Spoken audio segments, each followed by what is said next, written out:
Hey everybody, this is the Sliders Review, and I'm here today to talk to you about my thoughts on the new I Know What You Did Last Summer movie cast. So here is the cast of the new I Know What You Did Last Summer. And looking at this cast, it is huge, man. 11 confirmed cast members. And that, I don't even know if I can fit it all on my little thumbnail thingy. But as you can see, there are two people missing, Jennifer Love Hewitt and Brandy. And fans are outraged about that because how the world can you make I Know What You Did Last Summer movie without Jennifer Love Hewitt? She was the final girl. You know what I'm saying? I don't care how silly this was in the movie. Her standing out in the open, screaming up to the sky and spinning around. I will always remember that. It was stupid in the second one because it made no sense in the second one. But in the first one, because she didn't know exactly where the heck the killer was at or who it was and everything. So she's just screaming out in the open and stuff because she knows they're watching somewhere. In the second one, I can kind of give it a pass because once again, she don't know where Ben Willis is, but she's literally out in the freaking open near like the beach area and away from the hotel. So that was a little stupid. But yeah, like how the heck are you gonna make a movie without her? It's still like making Scream without Sydney, you know what I'm saying? Or making Scary Movie without Cindy or Brenda, or at least Cindy and everything. And fans have constantly been saying, yo, where Jennifer at? People assumed Jennifer Love Hewitt was gonna be in it because she was the main person talking about it when this whole revival thing started again talking. But why she's not back yet or confirmed, who the heck knows? Now, she is on a television show, so that could be problems. Or maybe she wants more money. Nobody knows, you know what I'm saying? Now, one person's face you don't see, I forget that woman's name. Something Mendez. Is it Candace Mendez or something like that? The Riverdale actress. She was supposed to be in this, but, well, she has another movie she's making. Now, she is making that He-Man movie. So I don't know if that's the one that's causing problems for her not to be in it. But, the cast is freaking huge, man. You gotta keep it simple. Like in a slasher movie, you have a small cast. You're supposed to guess which one of these people is like the killer. You know what I'm saying? And when you do expand it, you don't expand it too much to where it's like 11 stinking people. You know what I'm saying?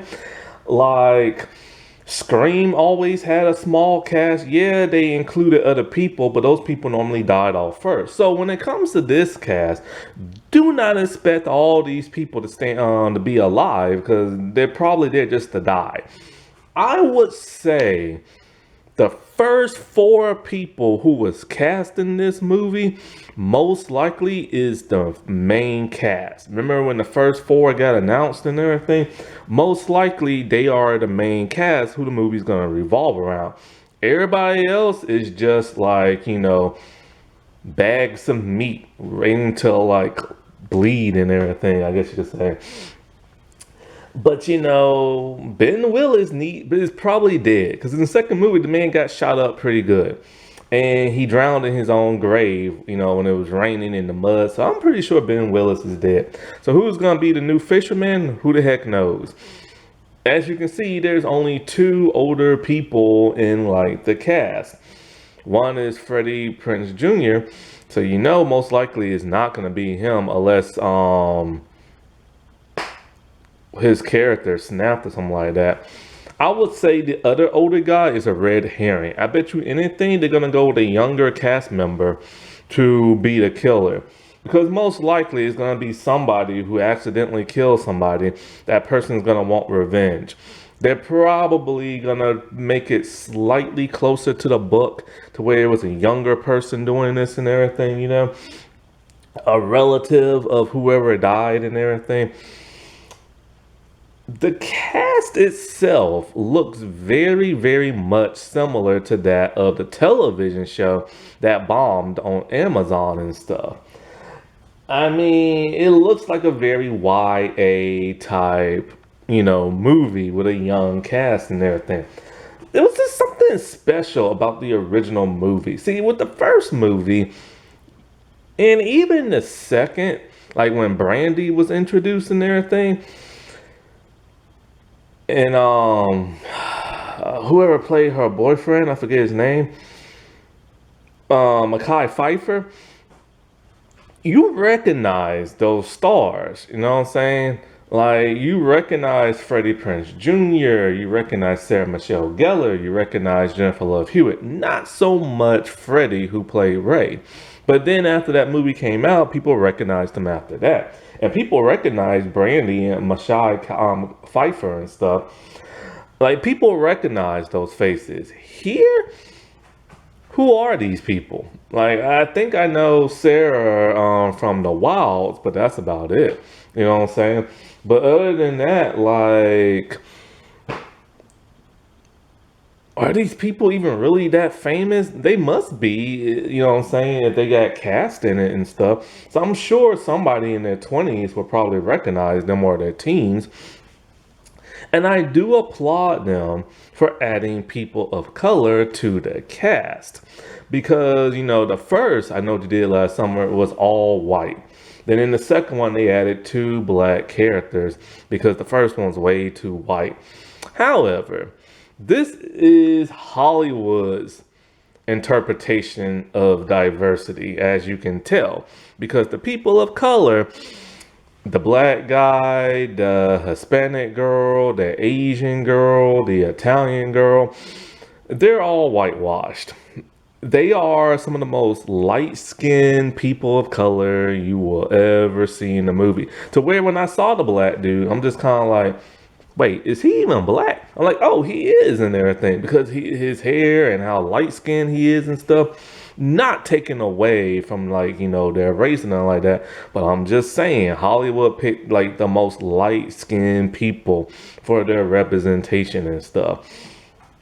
So it's not like, I still know what you did last summer, where they had 2 very dark skinned black people. And I'm not saying light skinned, like, people of color can't be in the movie.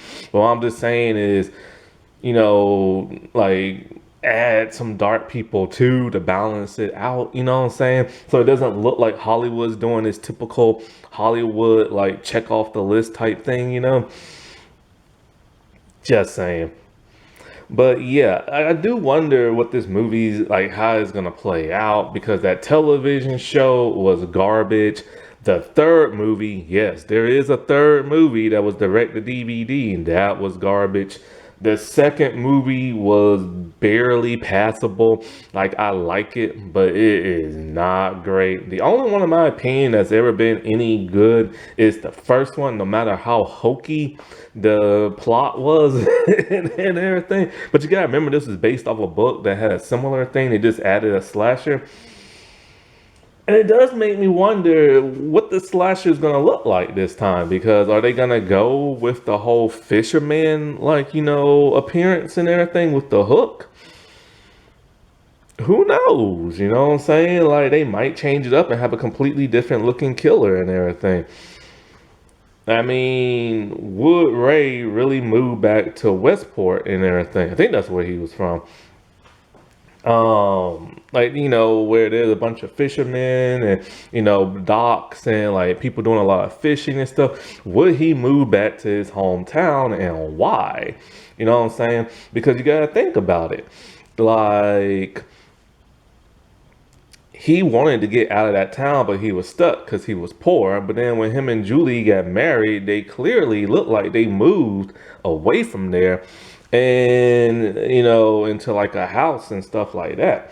So if this is set in a different town and everything, what are the odds there's going to be a fisherman? You know what I'm saying? Or what if they go that stupid TV route? And oh God, I'm really starting to think that, because think about it. The only other older person in here is that one man. So that's a dead giveaway if he is the slasher, but I don't think they're doing that. I think it's a red herring. I think they're gonna go the book route and the television route of having it be a younger killer. I just hope it's not gonna be cheesy and corny like the television show, because that was laugh out loud embarrassing. Like that television show is embarrassing. It shouldn't even have the name. Well, it tried to be more like the book and a little less like the movie. But they still messed it up in a giant way. Like, leave social media out of this, please. Social media always ruin movies when they constantly reference it because it was a social media killer in like the TV show. Basically, it's somebody who's obsessed with social media, and then she ended up killing her friends, and because she wanted to be like popular, and then she confessed everything on like her stream or something like that, and it was so stupid. It was a stupid television show. My God, don't even watch the television show, because trust me when I say, if you're a fan of the original movie or you're a fan of slasher stuff in general, if you see that television show, you are gonna be pissed with yourself. Trust me, I was fuming. I was furious. Cause I was literally ranting on my channel and everything. Like I couldn't help it. Like I don't like to rant a lot, but like I could not hold it in when I watched that television show. It was pure garbage and everything. Alrighty, well I'll talk to y'all later. Bye.